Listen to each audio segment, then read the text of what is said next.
Hello, everyone. This is Predator626268 here, and welcome to something a bit different.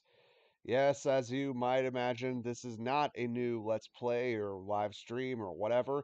It's a new video idea that I've wanted to try out, see the reaction that it gets, see where it's going, and if you all like it or not. Hopefully. I aim to please. So, well, some big news dropped uh this week. Metroid Prime got remastered for the Switch. Now, for those of you who may or may not know, Metroid Prime is one of my favorite games of all time. In fact, the entire trilogy are some of my favorite games of all time. I love those games to death. I loved them as a kid. I love them even more now that I'm 26 years old and staring impending doom in the face every day, as it were. So, as you can imagine, when this news dropped, I more or less lost my shit because I love Metroid Prime 2 bits. Again, as I've reiterated. And I've wanted a remake or a remaster for a long, long time.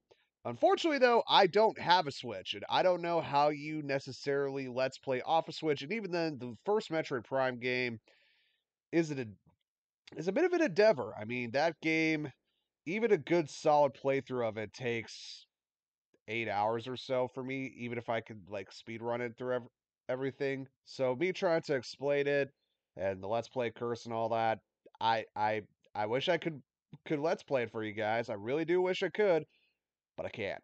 So I'm trying to figure out the next best thing here, and the next best thing is the laziest content. Other than just scouring through Reddit and having the stereotypical English robotic voice that is droning to listen to play over all the text to speech.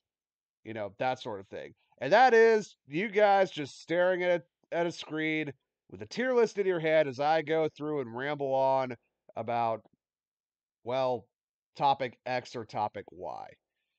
You know, I figured this is a good chance for you guys to figure out a little bit more about me that, you know, a normal standard video possibly could do, I guess. I don't know. Because whatever. I'm rambling at this point, as might expect, because I don't have a script right in front of me. So this is going to be very, very off the cuff when it comes to this sort of thing. Not that I use a script for Let's Plays and what have you, but you get the point. Something like this really should be scripted out. So I'm going to go through a couple of Metroid Prime trilogy related tier lists and rank all the things there in the order that has been presented to me, and let you guys know how I really feel. Full disclosure, I have not played Metroid Prime 3 in years, actually. Mainly because of the fact that I often don't play the Wii all that much, even though I still have it.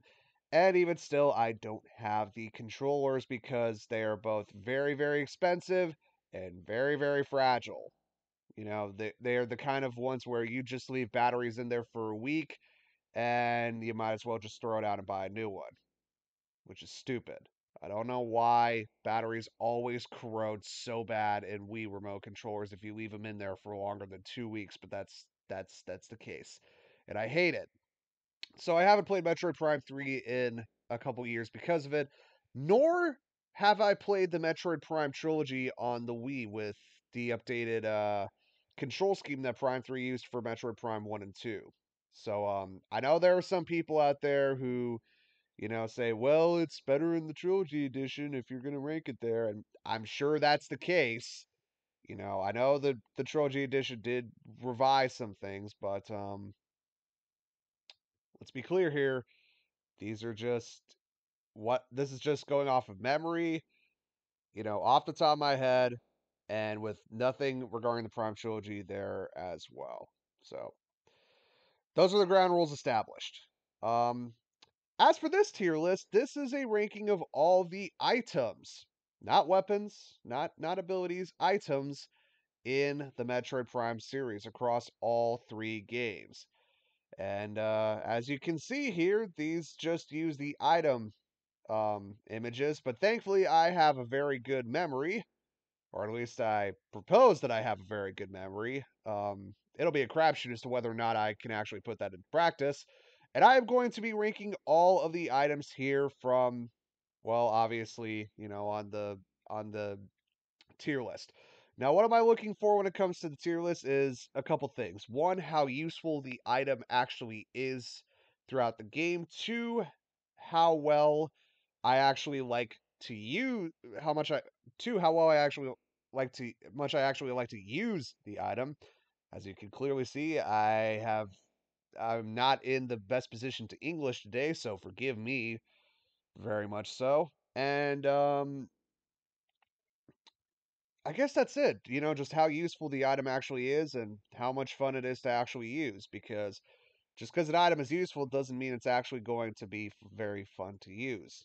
Um, Also, I'm gonna try and go through the order necessary out of all the games here. Bear with me for a second, please. Um, so with all the rambling nonsense going on, let us begin. Also, as you can probably see, both the power beam and the power suit from the first game aren't anywhere in here because the power beam is, well, just your standard beam. So there's of course it's going to be fucking useful. There's no point not using it. um, so, anyways, let us get to it.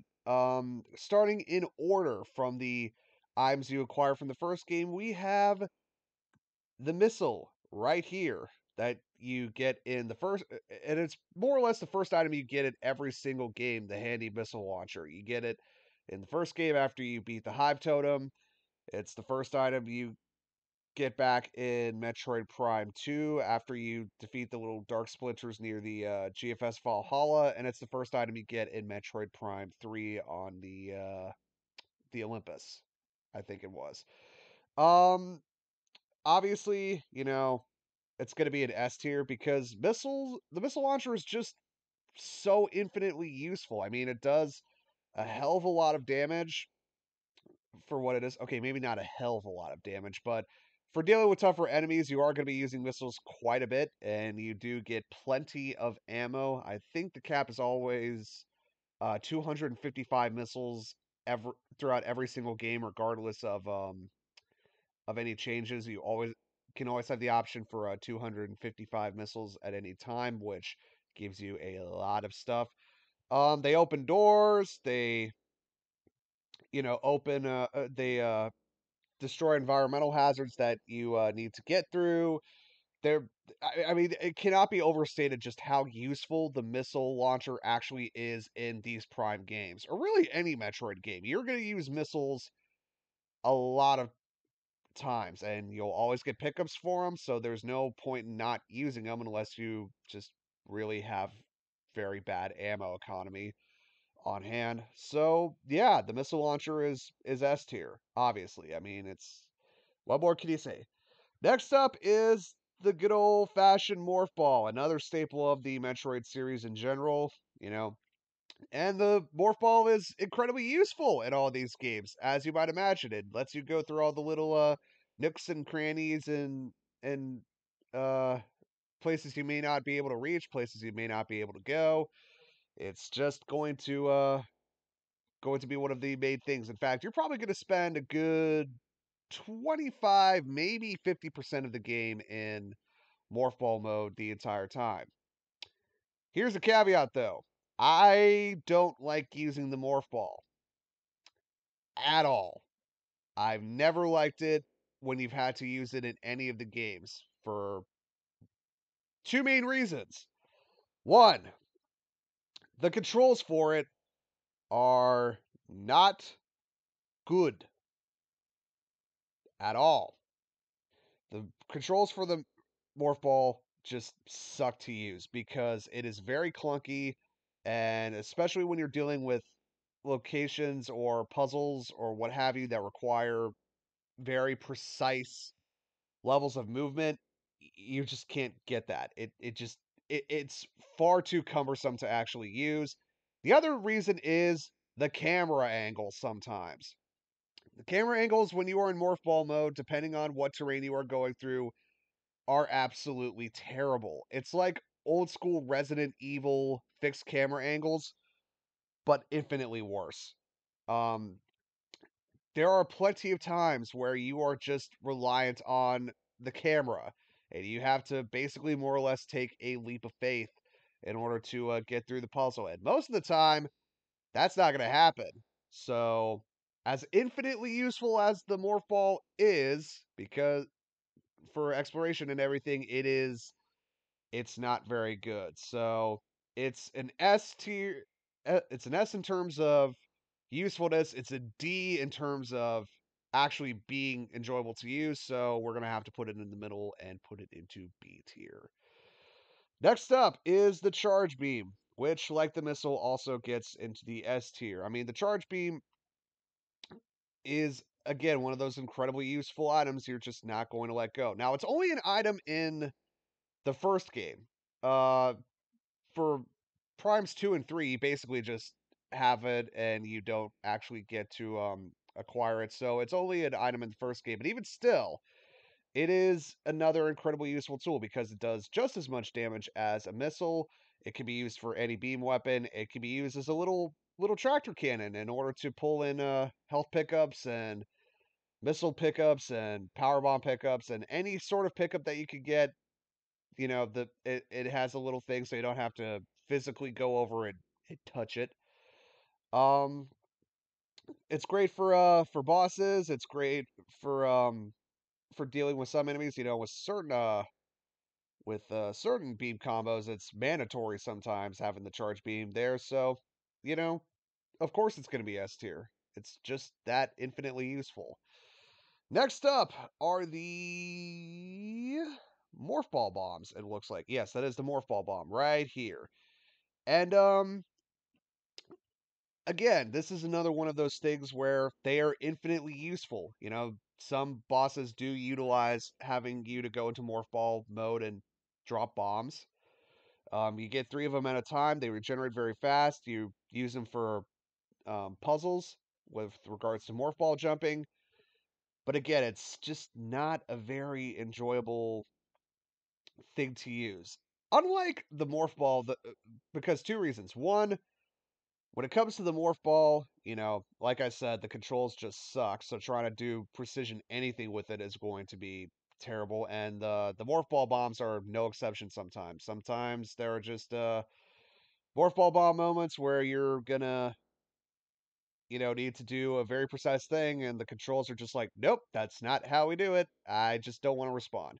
The other issue comes down mainly to timing, especially with regards to some of the more difficult bomb jumps in the game. The timing on it is very, very unforgiving. And, with practice, you could get it done fairly easily, but until you practice it quite a bit or play through the game religiously like I do, it's always going to be a very, not a very good challenge to go through. So for these, I'm probably going to put it with the morph ball into B tier because it is infinitely useful throughout the game, but at the same time, you know, there's a lot of idiosyncrasies with it that just don't make it very fun to use.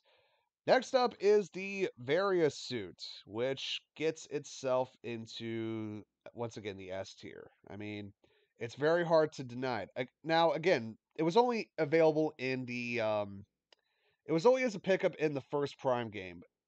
For Primes 2 and 3, once again, you are kind of there with the Various Suit throughout the whole journey because it is the most iconic. I would argue it's probably one of the most, if not, it is probably, if not the most iconic suit that Samus wears throughout the entire trilogy, probably one of the most iconic.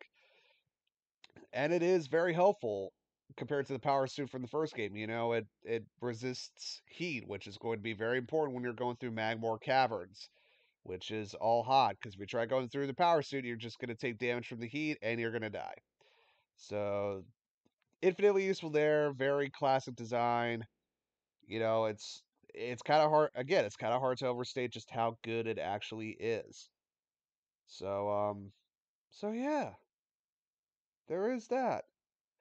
All right, next up are I forgot about these energy tanks. Apparently, it's a pickup, but again, once again, S tier because energy tanks gave you another block of 99 health. I think there's about I want to say there's about 25 extra energy tanks. I think it's either 24 or 25 extra energy tanks throughout the Prime series throughout all three games. But that's going to be useful. It's going to be useful. More health is good. More survivability is good. I know there are some mad lads that are like, I don't need any extra energy tanks. I'll just go through with the 99 health you start out with. There are some people who pride themselves on those challenges, and you know what? Godspeed to them. But when it comes to certain encounters, especially the later stage bosses, you're going to need every extra energy tank you can get your grubby little hands on. So they are infinitely useful. They're there for survival. You can poo poo it all you want, but it's there for survival for a reason. Use them. Anyways, next up is the morph ball. Not the morph ball. The boost ball. Again, the boost ball is a very is one of those morph ball related things that tends to be very much a struggle between usefulness versus fun, I guess. Because the morph ball is incredibly useful for a lot of puzzles and traversing. You have to boost across certain things before the bricks or the disappearing blocks go under you. You need it for the half pipe routines, which sometimes they're fairly easy, other times not so much. Boosting from one place to another in conjunction with the spider ball. That's another thing that you have to use it for, obviously. And sometimes you actually have to use it for attacks. In Metroid Prime 2, there are certain enemies that do get damaged by the boost ball, so you have a good offensive option there. And it's also a good tool to use with regards to actually avoiding attacks, especially like I said, with certain bosses. They have attacks that'll get at you, do a lot of damage. So being able to boost out of the way is always a welcome addition. But like a lot of other morph ball things, though, it's not very fun to use because controls. So once again, B tier, we have to split everything down the middle, as it were. Not a very exciting video so far, but hopefully it changes up. Next up is I forget what the next one is. The wave beam. Yes, thought I was thought I was uh whatever. Let's move on from that awkward thing. The wave beam, one of the four beam weapons you get in Metroid Prime 2. Often thought of as the worst beam weapon in the entire game. And it's not exactly like people are wrong for thinking that. I mean, the standard issue shots aren't the most powerful. They're only slightly more powerful than the power beams are, but but the fire rate is incredibly slow, so you can't spam it as often as you can with the power beam, obviously. The shot is incredibly slow as to charge up as well, and it's incredibly slow to hit, even if it does have the benefit of stun locking enemies and having slight homing properties. Um, and it is part of that annoying an annoying type of puzzle that we'll get to eventually with the next item that I'll go into in further detail. Um, but you know, it's often looked at as the black sheep, and I could see why. And I do have to agree with these people. Really, the only use that the wave beam actually has is one, using it before you get the any of the other beam weapons, because in that brief period of time before you get the super missile, but after you get it, you're going to be dealing with going into the space pirate facility and having to deal with all the space pirates there. So and they take a lot of hits. They take a lot of hits. So unless you're willing to spend some missiles and deal with the charge beam, which isn't exactly the greatest because you know, they're fast and tanky as fuck. The way beam is gonna be your friend because you could basically just charge shot, stun lock, charge shot, stun lock, charge shot, stun lock, dead. So it is useful in that regard, and it also is kind of useful for robotic enemies throughout the game, like the security drones and the turrets and those sorts of things. So there is some use in it, but not a whole lot outside of the specific wave beam stuff that you need to fight off against, like wave troopers, which are the absolute worst, and Metroid Prime's first form when he switches over to purple and that sort of thing. So it's not exactly the best weapon, so it's going to go into C tier. Um, it does have its uses, but I think it's more uses that the game designers programmed because it needs to be useful, not necessarily because it is actually useful. And it's not a very fun weapon to use at all. Next up is the thermal visor. The thermal visor is one of two extra visor modes you get in the game. I don't see the scan visor on here, which easily would put itself into S tier if it were. The thermal visor lets you see invisible enemies throughout the most part, like the cloak pirates and some of the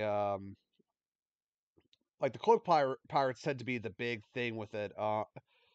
Big thing with it. You also have to use it for certain weak spots. I know the Thardus boss fight makes extensive use of it. You sometimes have to use it for Metroid Prime's second phase. Sometimes he'll only be there detectable via the thermal visor. Here's the thing about the thermal visor, though. I just never like using it. Because it does give you predator vision, as you might expect from the thermal visor, which you think would be cool, but the longer you stare at it, the longer your eyes start to just strain on you very badly. And it's also probably home. It's also thanks to this that we have one of my least favorite mechanics from the first game, which is you have to find and activate power switches that can only be seen via the thermal visor and use the wave beam in order to activate the power to it. You look at this and think, oh, it's kind of a cute little gimmick. No. No, it stops being cute because the game abuses the hell out of it.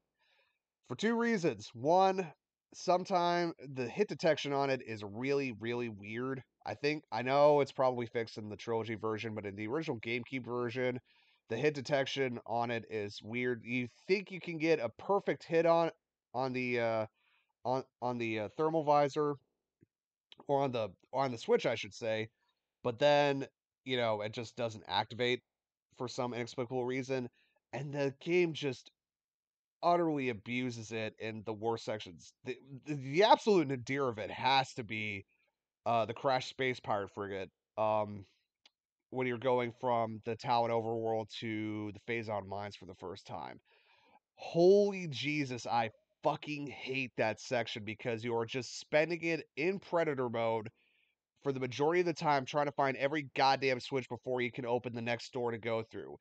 In a very, very tedious uh, section of the game. Even with the gravity suit, it just takes for fucking ever.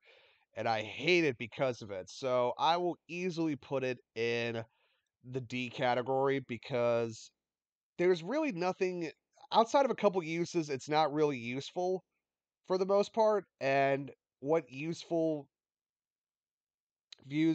what useful things it does have just serve to kind of drag the game down with it, I would say. So, not a big fan of the thermal visor.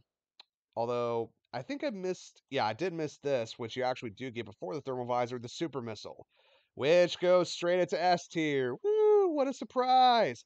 I cannot overstate how useful the super missile is across all three Prime games. I mean, it is your main damage dealer for the majority of the time, and there's really no reason to use anything else other than it with regards to, especially with regards to bosses, because it does a crap load of damage. It only costs 5 missiles per shot.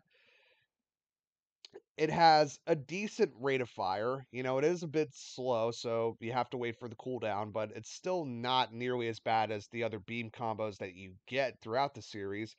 I mean, there's really no reason not to use the super missile in every situation you can use the super missile in.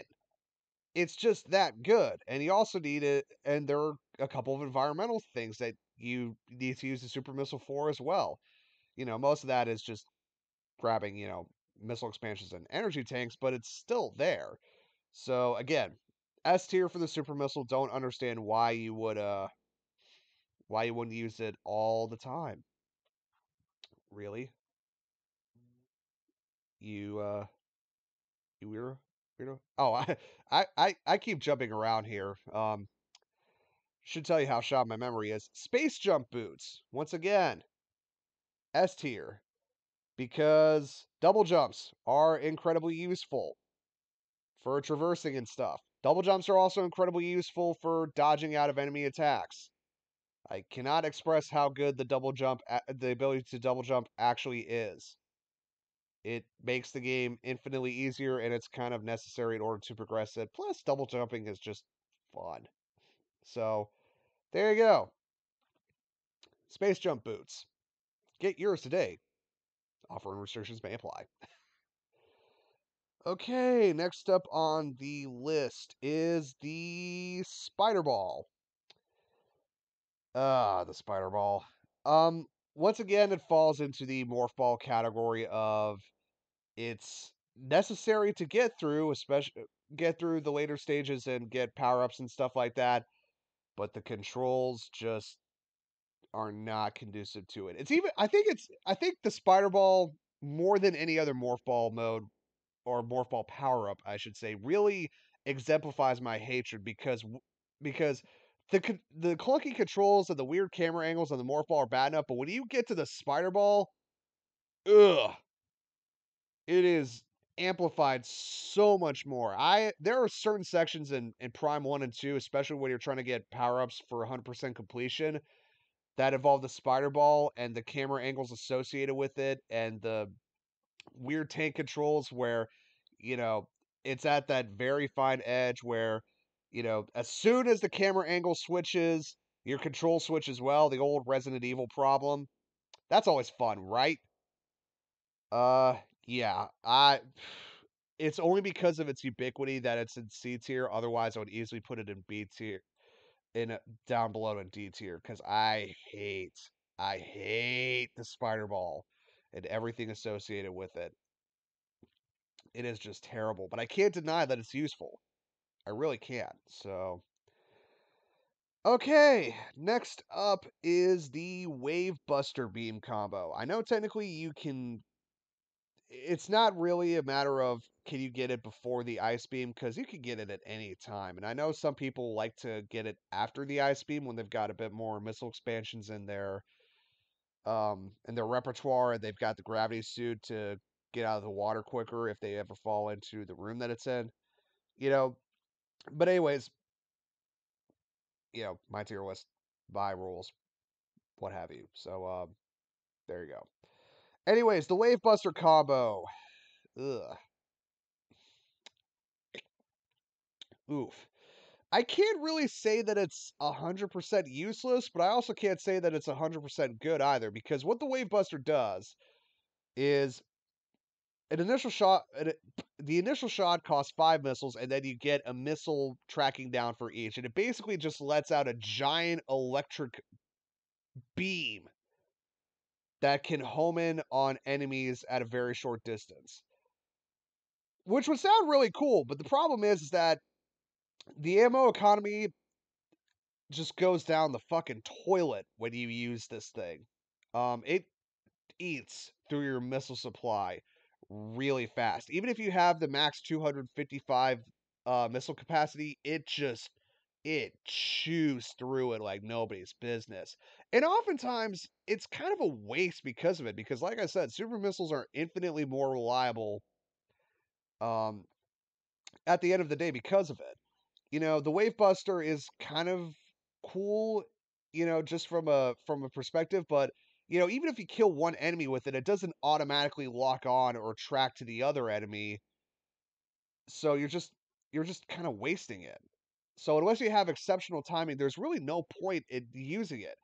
I think there are only about a handful of times I can think of off the top of my head where the Wave Buster is any good. One is facing off against Wave Troopers, because it'll kill them fast, but then again, Wave Troopers are just bullshit in the first game. So,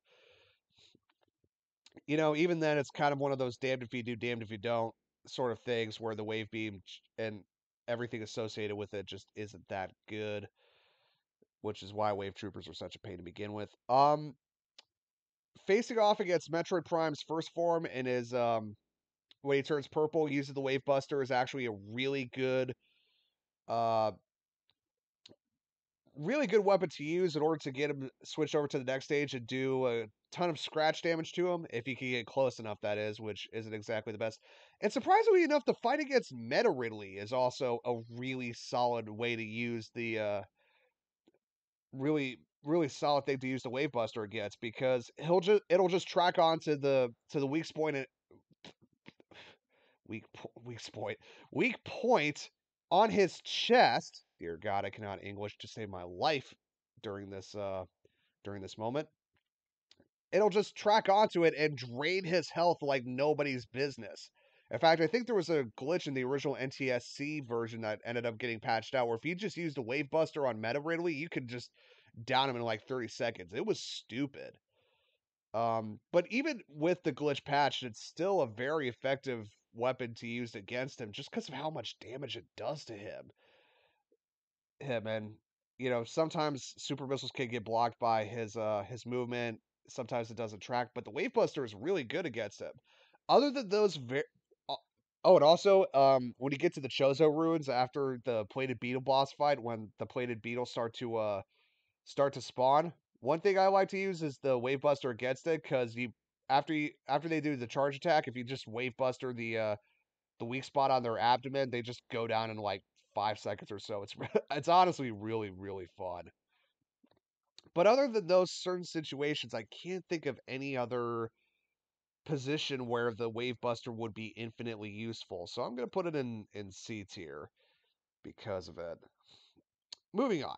Next up is the Ice Beam, which gets itself into A tier for a couple reasons. One, the Ice Beam is a very potent weapon. I mean, the charge shot combo plus missile will basically just deal with 95% of the enemies that you deal with throughout the game before you get to the plasma beam, especially the Metroids. I mean, ice plus missile is just, the best, especially if you don't want to have to waste tons of missiles or tons of time or tons of shots actually trying to kill Metroids the traditional way. Just charge shot them with an ice beam, shoot a missile into their face, boom, done. You know, it's also got its uses in other areas, like during the Magmor Caverns, you can actually freeze the flame jets throughout the Magmor Caverns so that you don't have to deal with fire going out if your timer's not good. You could basically just be like nullified and pass through easily. And in fact, I think there are a couple of puzzles that require you to do that, if I remember right. Don't quote me on that though.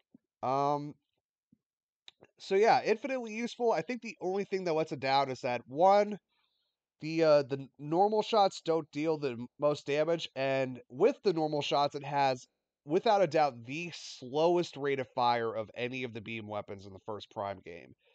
I mean, it is like shoot, wait 5 seconds, shoot again, wait 5 seconds, shoot again. I mean, even the wave beam is a little bit faster than that in terms of fire rate, but the ice beam is just an infinitely useful weapon. So A tier it goes. Next up is the gravity suit, which is going to put itself into not B tier, A tier. I would say it's maybe it is a little bit more useful than the Various Suit, in all honesty. Because it lets you traverse through water so much easier in Prime 1. Sorry about that. It lets you deal with it lets you traverse water infinitely easier with regard than the Various Suit does, which is a godsend in certain sections, especially when the game starts throwing water at you left and right. So there is that. I guess the only reason why I put it at A tier is because I'm just not the biggest fan of the color scheme. Never been the biggest fan of purple. Petty reason, I know, but hey, it is my tier list, so there you go. Anyways, next up on the little list. What is the next one up? I'm trying to remember. There was the gravity suit, and then power bombs. Here we go. Power bombs. Are probably the only actual morph ball expansion that I like to use, mainly because it basically nukes everything in a 2 mile in like a 5 mile radius whenever you drop it. It clears up a lot of obstacles, especially during the late game. Just drop a power bomb in there.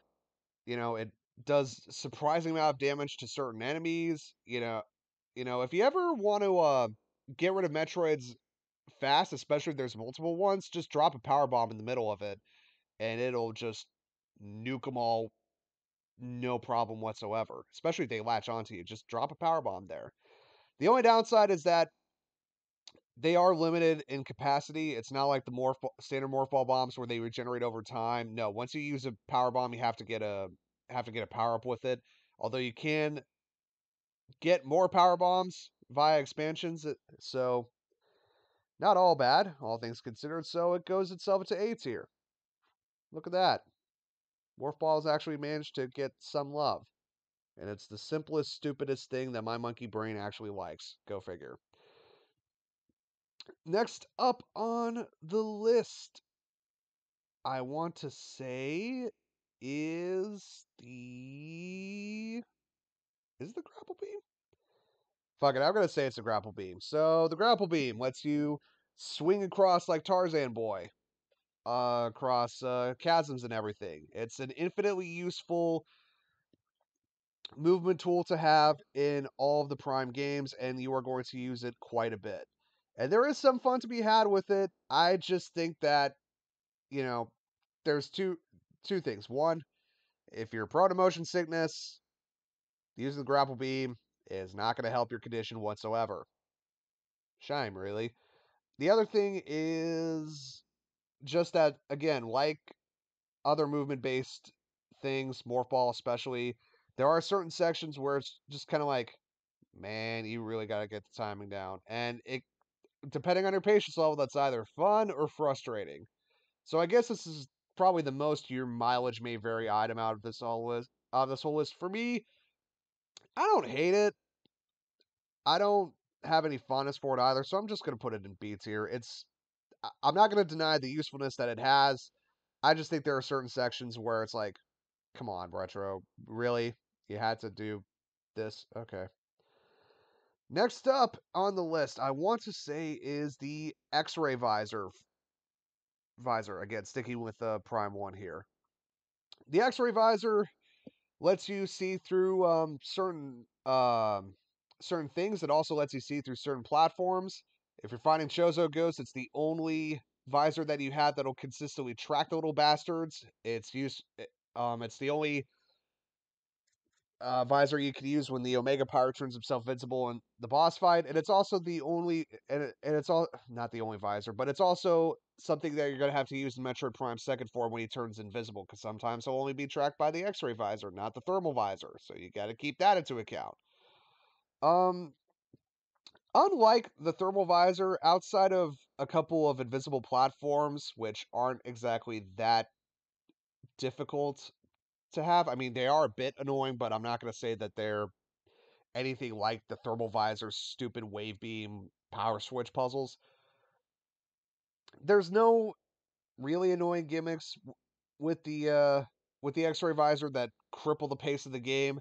Also, even though it is like incredibly fucking bright white, and I mean bright white in throughout the game, um, you know, it doesn't hurt your eyes as much. In fact, I actually think the X-ray visor is a lot more peaceful and a lot better to use than the thermal visor, just because it's not that bright. Again, for me personally, depending on how you are with certain colors and how your eyes react to the certain spectrum of it, it's may not be exactly the best. You may get more eye strain from the X-ray visor than you would the thermal visor. I don't know, but there's always cool little attention to detail with the X-ray visor. Fun fact, for those of you who are big Prime fans but may not have known it, if you actually look at Samus's arm cannon and with the X-ray visor on, the position of where her hand is actually correlates to the hand positions on the beams, the little beam icons. Pretty cool. Pretty nice attention to detail, as it is tradition with retro. So I'm gonna put it at B tier, in all honesty.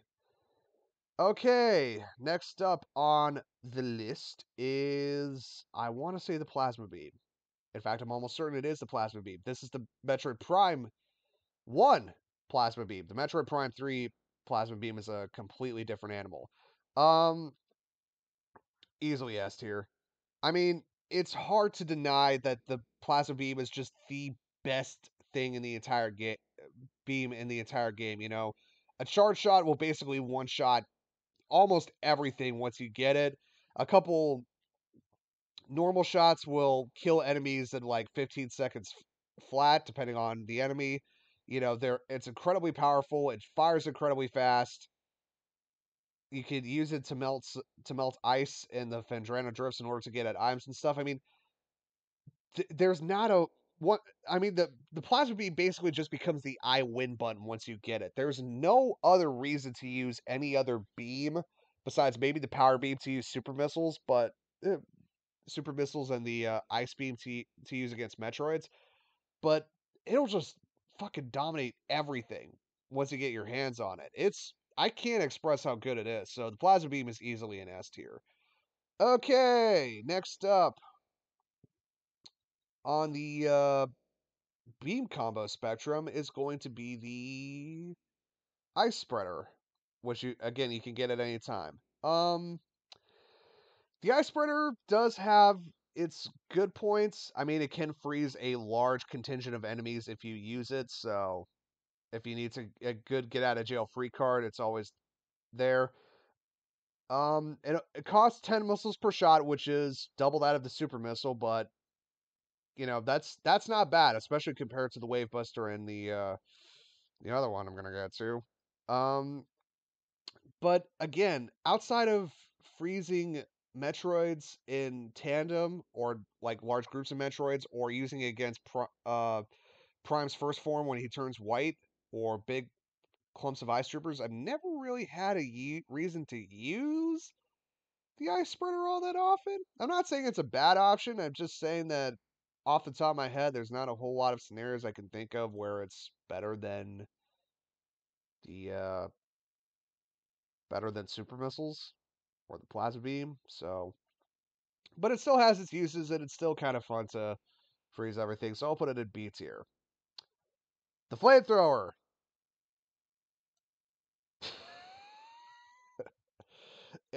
You guys had to have known that was going to be the case. The flamethrower is often thought of as the absolute worst beam combo in the first Prime game, and yeah, yeah, there's a reason why. I mean, the idea of it's cool. I mean, you get a literal flamethrower for the plasma beam. That sounds awesome. In reality, however, not so much, because unlike the Wave Buster, it doesn't track your enemies, so you basically are just squirting fire everywhere and making a mess out of everything, but not really hitting anything. But like the Wave Buster, it's one of those continuous beam combos that costs 5 missiles on the initial charge up and then drains every missile because of it. But it seems to drain it at a much faster rate than the Wave Buster. I don't know if that's actually true or not. I'm sure some truly properly anal nerds obsessed with mathematics will time it and be like, well, it's not real. It doesn't really drain it. It just drains it at the same rate as the Wave Buster does. I don't know. I've always thought it drained missiles faster, but unlike the Wave Buster, there's really no reason to use the flamethrower because you can't hit multiple enemies at once with it. Um, it doesn't do that much damage. You'd think it'd do a hell of a lot more damage, but it actually does less damage than just using the plasma beam's standard shots most of the time. It's incredibly short ranged, so against close combat enemies it's fine, but again, there's no reason I think there are only two reasons maybe to use it. One is maybe against Metroid Prime's first form when he turns red. I doubt it though because you'd have to get in very close in order to make the most of it, and that's not the case. The only other use that I found of it that actually is surprising is against the Omega Pirate boss fight.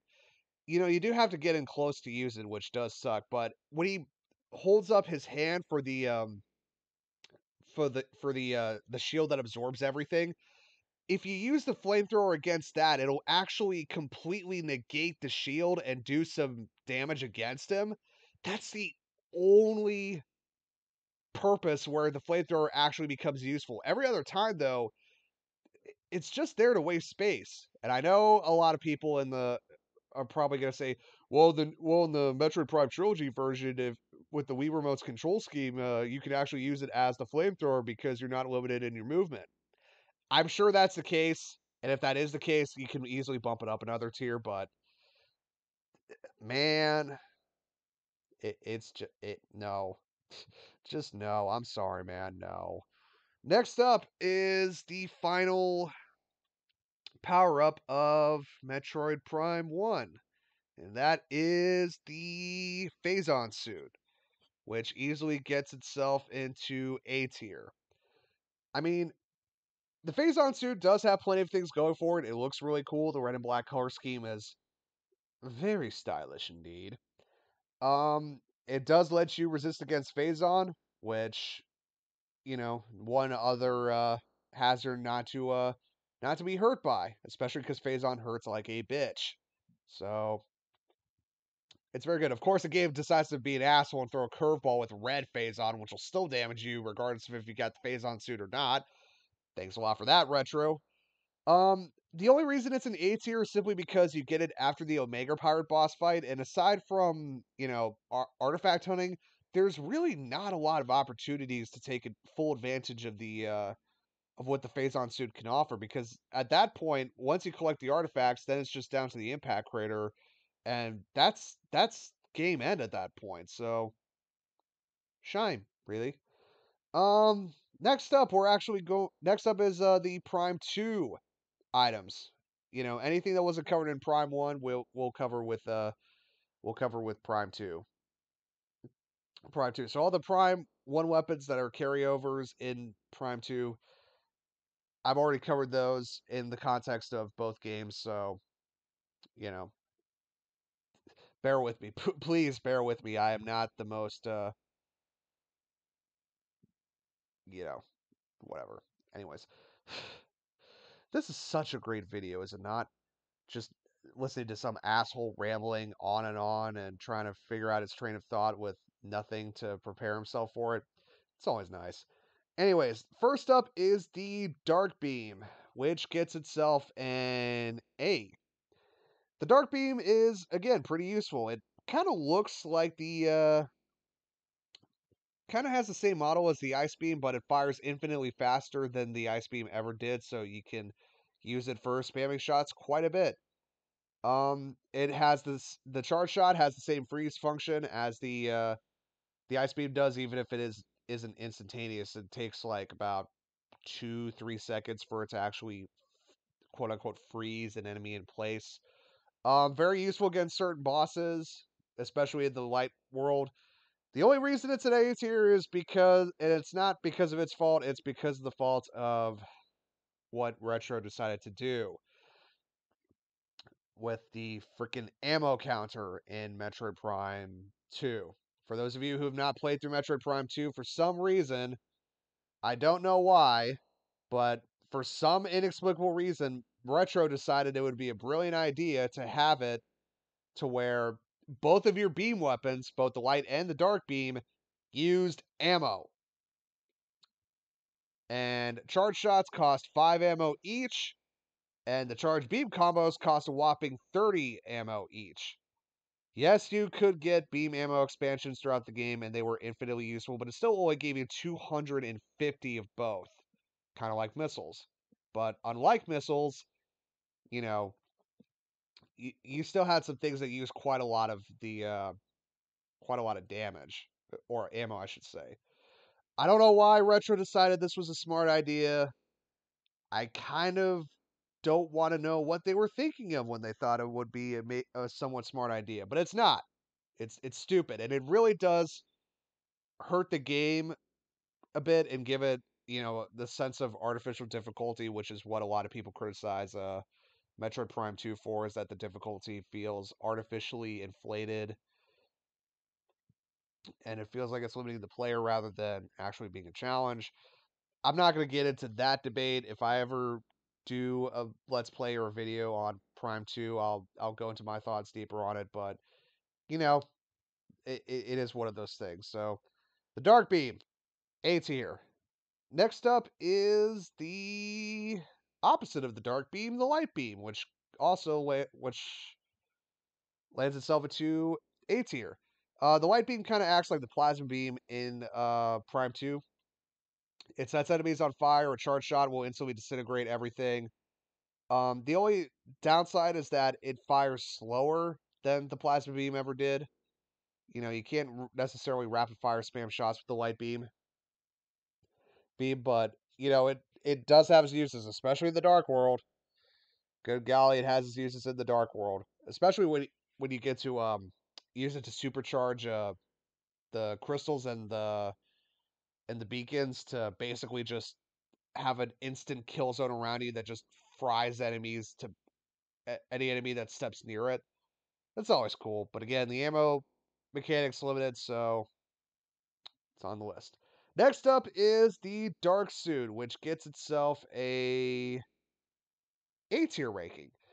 I don't like how the Dark Suit looks, in all honesty, because even though you're going to spend a very, very long time in the Dark Suit, I mean, you get it after the Amorphous boss fight, which is literally the final boss of the first um main area in the game, and you don't get it replaced until after all the temples are drained of light and you go back to the main temple, so you're going to be stuck with it for a long, long time.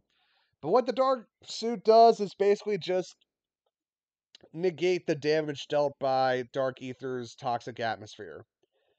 Basically, your health doesn't drain at nearly as fast, which is useful, infinitely useful, but not quite as useful as it could be. But it's better than nothing. So there you go. Damning with faint praise here, I know, but that's just how it is. Oh, and I've developed the hiccups. Joy of joys. Okay, next up is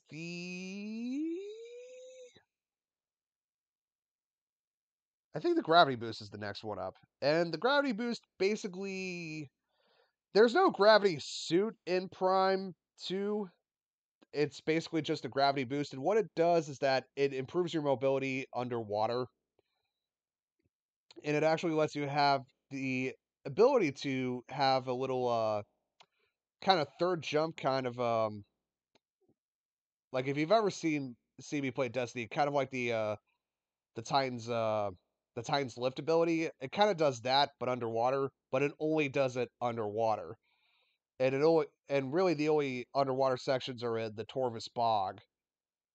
So yeah, I mean it just lets you navigate the easily the my least favorite area of the entire game, a little bit easier, and the least favorite parts of my least favorite area of the entire game. That's about it, though. So it gets a C. I mean, it's very good at its job, but its job is very highly specialized. So it's not really the most useful. Next up is the Dark Visor, which kind of acts as a combination of both the thermal visor and the X-ray visor from Prime One. You just squash those together. So like the X-ray visor, it can see through hidden objects. It can see hidden objects in plain sight. But like the thermal visor, it can see you know um things that otherwise would be invisible to the naked eye, including enemies. So it is useful for certain boss fights and the like and the like. So it has both of those going for it. The only thing I don't like about it is the color scheme of it. Again, it's a bit grainy on the eyes. I would say it's not my favorite to look at. So it gets itself an A tier. It gets itself an A tier. That's all that should matter. Okay, next up on the list is the I want to say next up on the list is actually maybe I don't think the Dark Visor is it. Seeker missiles. Yes. These were only in Prime 2. And there's a reason why they were only in Prime 2 is cuz they weren't very good. I mean, the idea behind it is you charge up the missile launcher and you can shoot up to 5 missiles at a time, either at one enemy or at, you know, separate enemies or that sort of thing. But here's the thing about the secret missiles, they weren't that good. I mean, you had purple doors that required you to use the secret missiles where you had to target all five little purple balls and then shoot the secret missiles all at once and then that would open the door. But that was always a pain in the ass, especially if you were a bit too close and the one missile didn't just hit right, so you had to do it all over again. Yeah, that sucked. And again, for those of you asking, I'm sure it is infinitely easier in the Trilogy version where you can use the Wii Remote to manually do it with each individual ball, and it's a hell of a lot easier than using the standard GameCube controller method. I get that. I get it. I know. I know. I get it. I get the concept. But again, never played the trilogy version of Prime before, so I can't really say for certain if it is any better or not. I'm sure it is. I'll take your word for it. And as for the whole targeting multiple enemies thing, really outside of the mechanobites, those robots in the Sanctuary Fortress Temple that like hang underneath the rafters and require you to shoot out both of the limbs at the same time. Other than those, I can't think of any other situation where targeting multiple enemies would be a good targeting multiple enemies was useful when you could just use literally anything else to kill multiple enemies at once.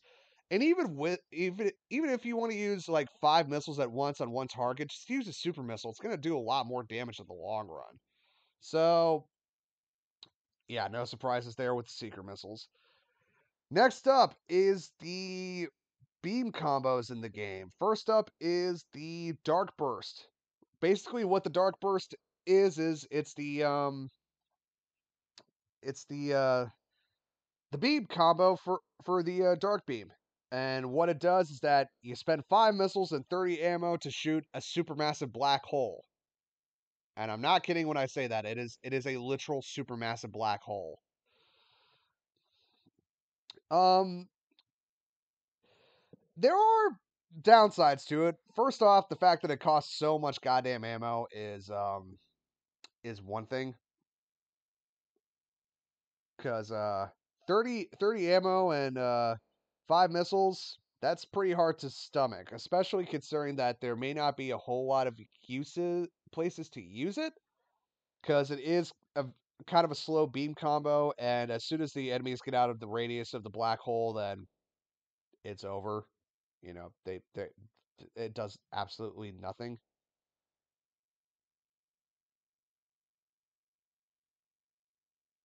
But but in the situations that it does work, it actually does work very, very well. Um, Against certain enemies like space power commandos, it actually does a fair deal of damage, and it can hit multiple of them at once, which is always a good thing because space power commandos suck to fight in Prime 2, especially the dark power commandos that can phase in and out of existence. Against the Alpha Blog boss, which is one of my least favorite bosses, we'll get to a separate video of that. You can act if you time it right, you can actually two-shot it using the Dark Burst, which is really cool and saves a lot of time with it if you can get the timing right. I'll get more into that when we get into that. So, and hey, shooting a giant black hole at someone is always pretty fun. But, you know, aside from those few instances, again, I can't really think of any other time where I would use it. But I'm going to place it in B category because I do remember using it a lot. Unlike the sunburst. Yeah. I cannot think of one instance where the sunburst would be useful at all. I mean, it's supposed to be this giant, like, power bomb style nuke for the light beam, but the problem is that it moves way too goddamn slow. The explosive radius is nowhere near as big enough as it initially seems, and it doesn't do nearly enough damage to justify the ammo cost. I mean, it might be useful against Emperor Ing's final phase, but aside from that, I really can't think of any other situation that would justify it. It's useless. It is useless. I'm not going to say it's worse than useless because it's not an active detriment, but still. Oh god. It is it nicht gut, as it were. So, moving on. We have the Annihilator Beam, which is the final beam weapon you get, and you get it fairly late towards actually no. Hold up. Not the Annihilator Beam, the Echo Visor. So the Echo Visor is the new the other again. Not very good at Englishing today, as you can tell. The Echo Visor is the final visor you get in the Metroid Prime uh the Metroid Prime 2, the Metroid Prime 2 as it were. So what it does is that it sees everything via echolocation. Literally the screen goes pitch black and sound waves are projected off, and sometimes you have to figure out where they are. It's a cool concept for it. Like, I'm not gonna say that it's completely without merit. I mean, the design is kind of cool even if you can't see shit while you're using it. But outside of certain puzzles throughout the game, there's really no reason to use the Echo Virus at all that I can think of.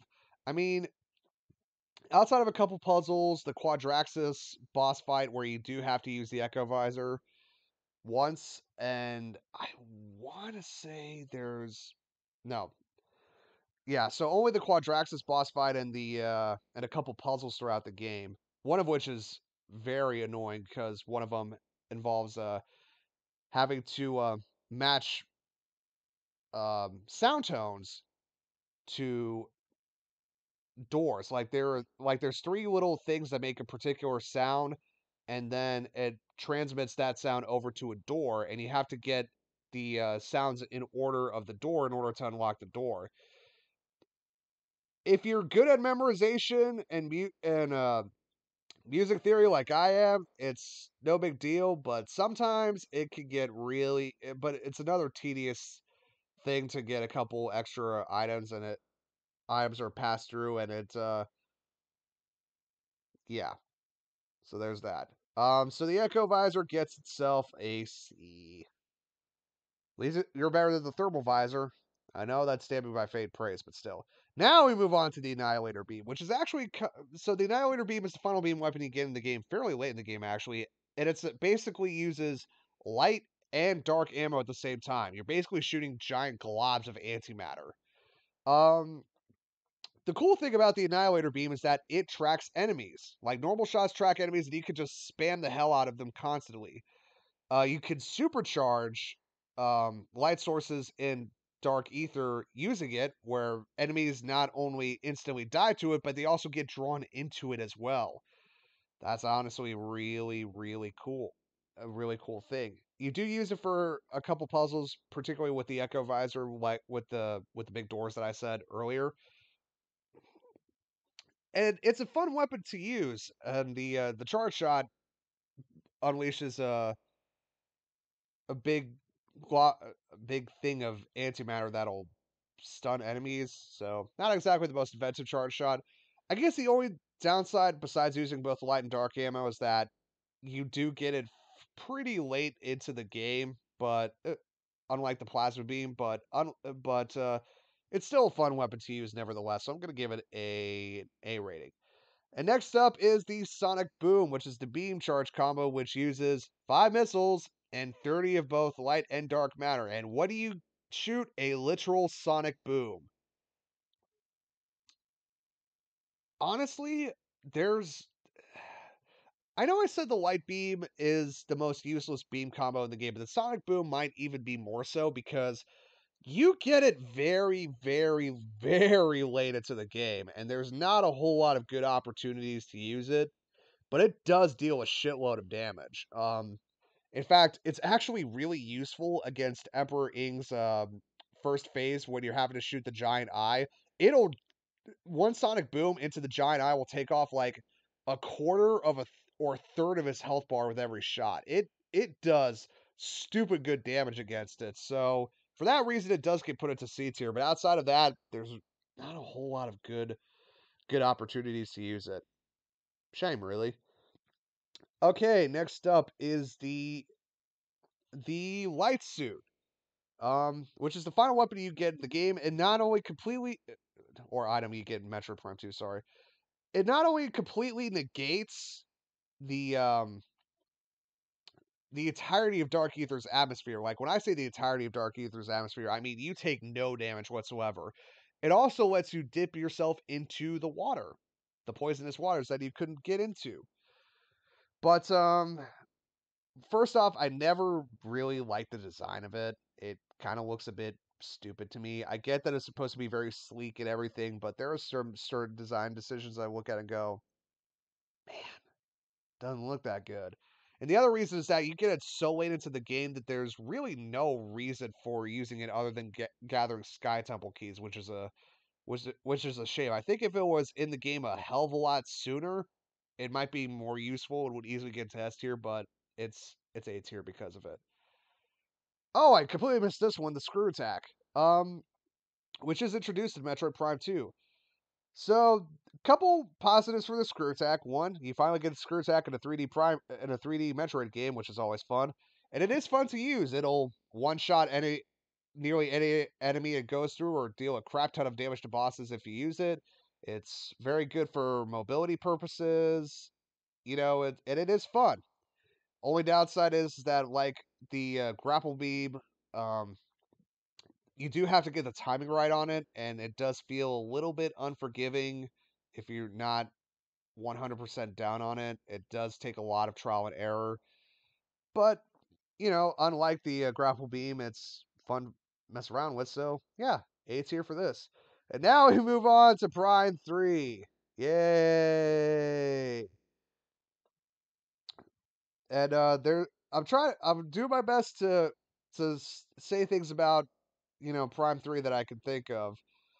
It's not that I hate Prime 3 at all. I love it a lot. It's just I haven't played it in God knows how long. So, although I will say one annoying thing about Prime 3 that I never did particularly care for was the fact that all the um all the weapons that you got, especially with regards to the weapon side, basically nullified your previous weapon. So if you got another beam, it it was your main beam. You couldn't switch over to it. I mean, I I kind of get what Retro was going for in that regard. I just think it made combat a little more stale than it needed to be.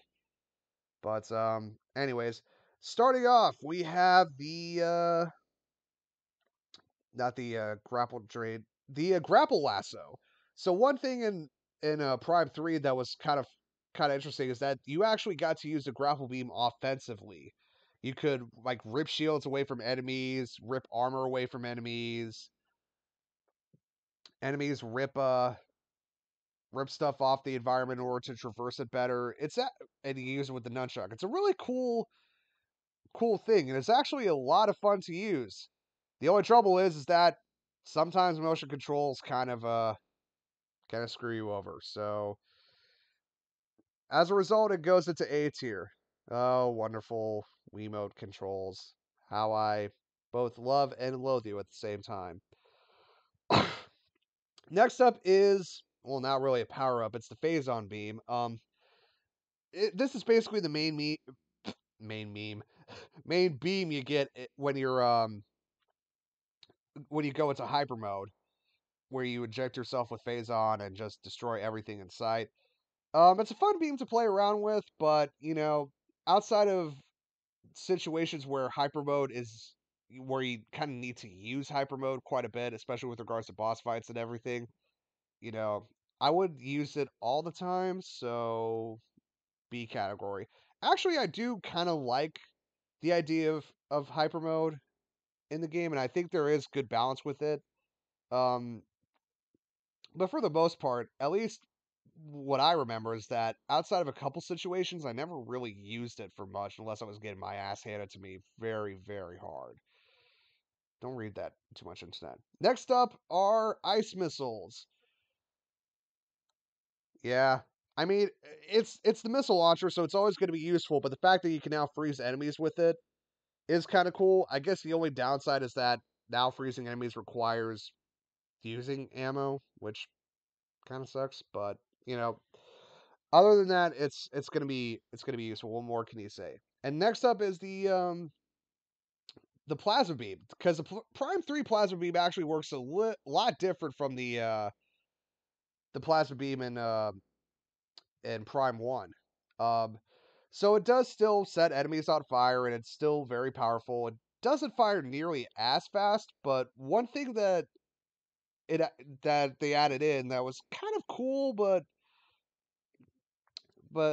that's kind of cool is that you can actually repair circuits with it, which is a really cool idea. But outside of you know Elysia, and a couple sections here and there, you're never really gonna use it all that much. I wish they expanded more on that idea a little bit of having an acetylene torch in your hands, but and I don't like the fact that it replaces the power beam all that much, but A tier nevertheless.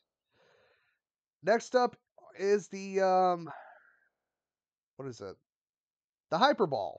Um, I'm just gonna say right now, I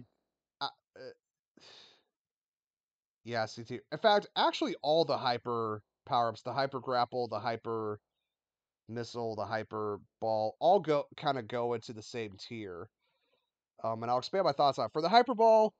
Again, there's really no point to using it outside of a couple specific puzzle sections. You know, when are you ever going to use the hyperball on its own? Seriously, not a whole lot. Hyper missiles, the idea behind them is cool to get rid of a lot of corruption and stuff, and they do a lot of damage. But again, outside of one or two specific boss situations, there's really no point to it. Actually, you know what? The hyper grapple itself goes into D tier because you get the hyper grapple literally before the final area of the game, and you only use it for puzzles. That's it. There's no reason to even have the hyper grapple in the game at all. It's useless. But speaking of the grapple, let's go to I want to say it's called the grapple drain, where you can either overload things into it or drain energy from it. It's a cool idea in all honesty, but outside of a couple puzzles and maybe a couple things, unlike the grapple lasso, it doesn't have that much good combat use to it. Sorry to say. So B tier for that. Next up is the ship grapple and the ship missiles. Both of those go into D tier because literally you only use them for a couple scenarios or have the option to use a couple scenarios. Outside of that, they're just not needed necessarily. And the fact that you can actually get like expansions for your gunship's ammo capacity, even though you only use the gunship bombing runs on a couple occasions, I don't know. That just seems kind of funny to me. I'm not gonna lie. Um, the final two ones. First up is the Hazard Suit, which lets you protect yourself from the acid rain against the space-powered homeworld. And that's kind of all it does, in all honesty. I can't think of any other use for it, so into C tier it goes. And then the Nova Beam, which you can combine with the X-Ray Visor in Prime 3 to sometimes basically one-shot certain enemies, which is infinitely useful against the Metroid Hatchers, but I'll get into those when we talk about bosses. But, outside of that, I don't think it's that useful of a power-up, but it's still always fun to basically 360 no scope some fool, so there you go. B tier. So that is my tier list. I apologize for however long it takes, me being the rambling, incompetent little shit that I am, but there you go. I hope I conveyed my points across. I hope you liked this video. If you want to see more of these kinds of videos, easily comment down below if you want me to do more tier lists or not. Um, Off the top of my head, off the cuff, as it were. And I'll see you guys next time. Take care, everyone, and cheers. I guess I don't know. Bye.